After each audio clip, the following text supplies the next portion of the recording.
कोई नहीं दिला पाया है कि उसे पश्चिमी देशों जैसी सुरक्षा गारंटी दी जाएगी, बिल्कुल वैसी जैसी नाटो सदस्यों को दी जाती है। इसके अलावा सबसे बड़ा पेच फंसा हुआ है उन इलाकों पर जहां काफी हद तक रूस की सेनाएं कब्जा कर चुकी हैं। इन्हीं में से एक है डोनेट्स्क। रूस चाहता है कि यूक्रेन की सेना पूरी तरह से यहां से हट जाए। डोनबास में यूक्रेन ने अपनी पूरी ताकत लगा दी है। जैसे जैसे रूस ने इस इलाके में अपना दबाव बढ़ाया है, यूक्रेन ने एंटी टैंक ऑब्स्टिकल्स, माइंस और एंटी ड्रोन सिस्टम लगाकर तबाही रोकने की कोशिशें तेज कर दी हैं। अगस्त में पुतिन ट्रंप की अलास्का मीटिंग के बाद से रूस यूक्रेन जंग रुकवाने की तमाम कोशिशों का कोई खास फायदा नहीं हुआ था, लेकिन इन 4 महीनों में अमेरिका ने यूक्रेन पर दबाव बढ़ाने की रणनीति पर तेजी से काम किया है। एक तरफ व्हाइट हाउस में मुलाकात के दौरान ट्रंप ने ज़ेलेंस्की की टॉमहॉक मिसाइल की मांग को खारिज कर दिया था। दूसरी तरफ 20 शर्तों वाला समझौता हर हाल में मानने जैसी चेतावनी भी ट्रंप की तरफ से हर दूसरे दिन दी जा रही थी। लेकिन बर्लिन से राहत और खुशी की बयार बहनी शुरू हो गई है। ट्रंप खुश है क्योंकि उनकी कई शर्तें मानने को यूक्रेन तैयार हो गया है। ज़ेलेंस्की नाटो सदस्यता छोड़ने का मूड बना चुके हैं। हालांकि उन्होंने बर्लिन की बैठकों के बाद सोशल मीडिया पर सुरक्षा गारंटी का मुद्दा जोर शोर से उठाया है।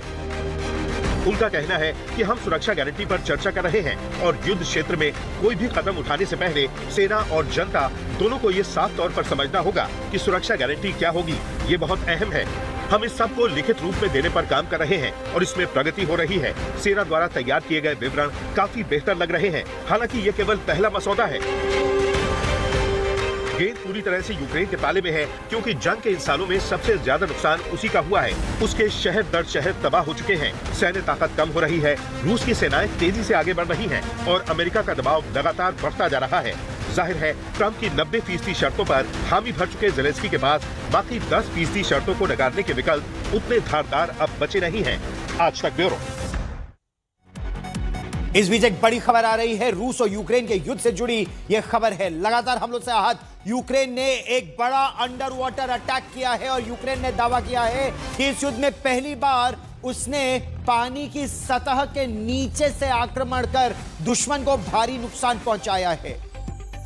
नोवोरोसिस्क के ब्लैक सी पोर्ट में यूक्रेन के हमले से रूस की पनडुब्बी को बड़ा नुकसान पहुंचने की खबर आ रही है। हम आपको इसकी तस्वीरें भी दिखा रहे हैं। तस्वीरों में देखा जा सकता है कि किस तरह बंदरगाह पर जो जहाज खड़े थे वो नष्ट हो गए।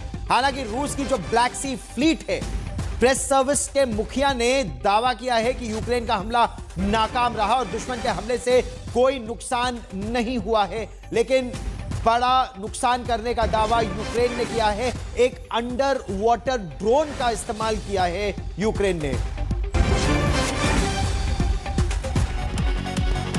लेकिन आप सोचेंगे इस समय यह हो क्या रहा है। एक तरफ यूक्रेन युद्ध को खत्म करने के लिए मुलाकातों का दौर जारी रखे हुए है, दूसरी तरफ रूस इन दोनों यूक्रेन पर ताबड़तोड़ हमले कर रहा है। और अब हम आपको दिखाते हैं, हम केवल पिछले 24 घंटों की बात कर रहे हैं। रूस ने यूक्रेन के किन किन इलाकों पर किस किस तरह से हमला किया है। देखिए ये जंग जारी है, भारी तबाही है। रूस ने ड्रोन हमलों से मचाई तबाही। एक ही दिन में 850 हमले किए और 850 हमलों से किस तरह यूक्रेन दहल गया है। यह अब तक के सबसे बड़े हमलों में से एक है। ज़ेपोरिज़िया में 14 घायल हैं। घरों को भारी नुकसान पहुंचाया है।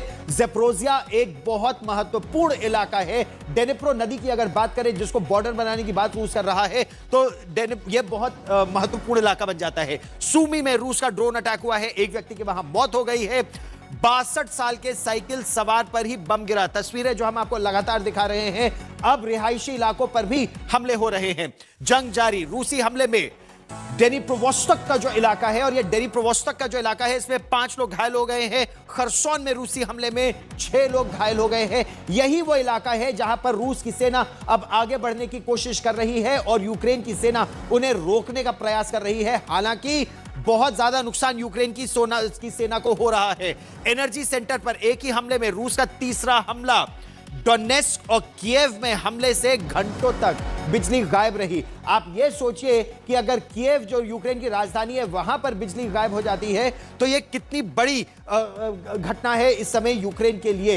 यूक्रेन पर रूस के हमले में 1500 से ज्यादा ड्रोन अटैक एक हफ्ते में किए गए हैं। खुद यूक्रेन के राष्ट्रपति ज़ेलेंस्की ने इन हमलों का वीडियो जारी किया है। उनका आरोप यह है कि रूस लगातार अब रिहायशी इलाकों को निशाना बना रहा है। हाड़ कपाने वाली सर्दी है, बर्फ पड़ने लगी है और ऐसे में एनर्जी सेंटर्स पर जब हमला हो रहा है तो घंटों बिजली गुल रहती है और लोग परेशान हो जाते हैं।